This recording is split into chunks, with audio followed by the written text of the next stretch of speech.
고린도후서 묵상일기 91번째. 주님이 원하시는 것은 여러분의 재물이 아니라 바로 여러분입니다. 고린도후서 12장 11절로 14절. 나는 어리석은 사람이 되어버렸습니다. 여러분이 나를 억지로 그렇게 만들었습니다. 그러나 여러분은 나를 인정해 주어야 마땅합니다. 내가 비록 보잘것없는 사람일지라도 저 우두머리 사도들보다 부족한 것이 하나도 없습니다. 나는 여러분 가운데서 일일이 참고 견디면서 놀라운 일과 기적을 표징으로 삼아 사도가 된 표징을 행하였습니다.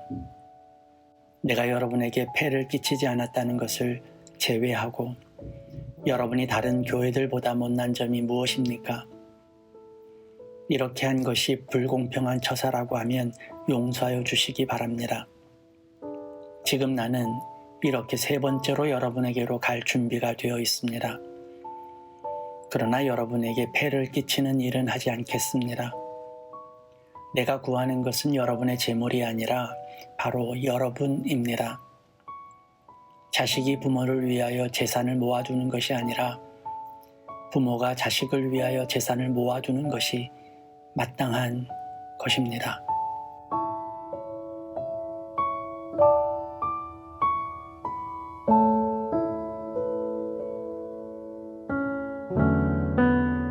좋은 아침입니다. 어제 교회 화단에서 자라는 모라넨시스의 씨알만한 꽃 몽우리를 보았습니다. 제비꽃 종류인 모라넨시스는 가냘픈 보랏빛 꽃잎을 자랑하죠. 한겨울 모든 땅이 얼어붙는 와중에도 싹을 틔우는 것이 신비할 뿐이었습니다. 그렇게 생명력은 연약하지만 강하죠.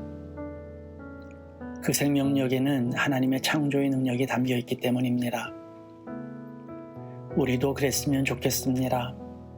상황 탓, 환경 탓, 사회적 모순 탓, 그리고 남 탓하며 아무것도 하지 않는 어리석음을 벗어나 하나님께서 주신 생명력의 힘으로 나의 시간, 나의 자리를 창조하며 살았으면 좋겠습니다. 내가 일하면 주님도 일하시고, 내가 꿈을 꾸면 주님의 꿈도 실현되는 생명의 역사가 오늘도 펼쳐지기를 간절히 기도합니다. 바울의 서신을 읽다 보면 흥미로운 것이 있습니다. 바울에게서 뭐랄까 개구쟁이스러움을 읽는다고 할까요? 유머스럽다고 할까요? 촌철살인이 더 어울릴지도 모르겠습니다. 오늘 본문에서도 그런 느낌을 받는데요. 요즘 말로 매긴다고 하죠. 겸손하면서도 어딘가 읽는 사람들로부터 매기는 느낌을 지울 수가 없습니다. 특별히 13절이 그렇죠. 폐를 끼치지 않는다는 것은 어떤 대가도 받지 않는다는 의미죠. 반대로 이야기하면 고린도 교회는 바울을 대접하지 않았다는 의미입니다. 그런데 그것을 제외하고 다른 교회들보다 못난 점이 무엇이냐고 말하는 장면에서 저는 웃음이 터져 나왔습니다. 어떤가요? 제대로 매기는 느낌이 들지 않으시나요? 저는 성경을 너무 진지하게 읽지 않았으면 좋겠습니다. 이는 무슨 소설 읽듯이 하라는 말씀은 아니에요. 성경에 등장하는 유머 코드를 잘 읽으라는 뜻이죠. 그 속에서 숨겨진 인간미와 사랑을 느낄 수 있기 때문입니다. 뭔가 정말 정색을 하고 가르치는 공부로 혹은 법률서로 성경을 읽으면 어쩌면 우리는 성경에 대한 흥미를 잃게 될지도 모르니까요. 그런 의미에서 이 묵상일기가 새로운 눈을 제공할 수 있기를 바랍니다. 폐를 끼친다는 말로 표현된 가르침에 대한 대가 부분에 대해서는 이미 우리가 묵상한 바 있죠. 이 문제는 여러 가지로 바울을 평회하는 데 사용되었습니다. 그리고 아마도 이렇게 여러 차례 언급하는 것으로 보아서는 그 문제가 결코 적지 않은 파장을 가져왔던 것으로 보이죠. 그래서인지 바울은 이 부분에 대해 못을 박습니다. 바울이 고린도 교회에 구하는 것은 너희의 재물이 아니라 바로 너희라고 말하죠. 그리고 한 걸음 더 들어가서 이런 말을 합니다. 자식이 부모를 위하여 재산을 모아두는 것이 아니라 부모가 자식을 위하여 재산을 모아두는 것이 마땅한 것이라고 말이죠. 이 부분에 대해 설명이 필요하겠죠.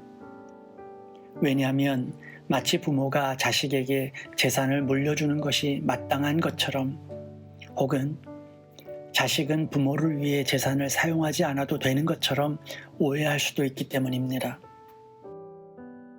저는 이 말이 마치 하나님께서 우리에게 하신 말처럼 읽혔습니다. 그분은 우리에게 재물을 원하시지 않으시죠. 우리의 제사도 원치 않으십니다. 그분이 원하시는 것은 우리의 형식이나 입에 발린 찬양이 아니죠. 오로지 우리의 진정한 예배, 믿음의 제사, 하나님의 주권을 믿고 소망과 기대를 버리지 않는 그 중심을 원하십니다. 그렇게 나의 믿음을 드리면 하나님께서는 우리에게 부모가 자식에게 재산을 모아두는 것처럼 당신의 은혜와 축복을 부어주신다는 의미로 받아들였습니다. 여러분 어떠신가요? 여러분의 예배는 자신을 드리는 것입니까? 나의 생각과 감정, 기분과 마음을 주님께 드리시나요? 주님이 창조주이심을 믿고 그분이 모든 나라를 다스리시며 미래를 주관하심을 찬양하고 계신가요? 그래서 나의 기대와 꿈, 좋은 생각과 마음을 품으십니까? 그것이 주님이 원하시는 예배라는 사실을 알고 계신가요? 우리가 주님의 전능하심을 믿고 그분을 기대한다면 주님이 준비하신 은혜는 우리 앞에서 빛을 발할 거예요. 우리가 나의 전 인격을 주님께 맞추고 그분의 말씀을 의지한다면 주님은 나를 위해 예비하신 복을 부어주실 것입니다. 주님이 바라시는 것은 나의 믿음입니다. 주님을 향한 신뢰이고 기대입니다. 주님이 만드시고 품으신 꿈을 나도 꾸는 것이고 찾는 것이죠. 그때 주님의 축복의 통로가 우리에게 열립니다.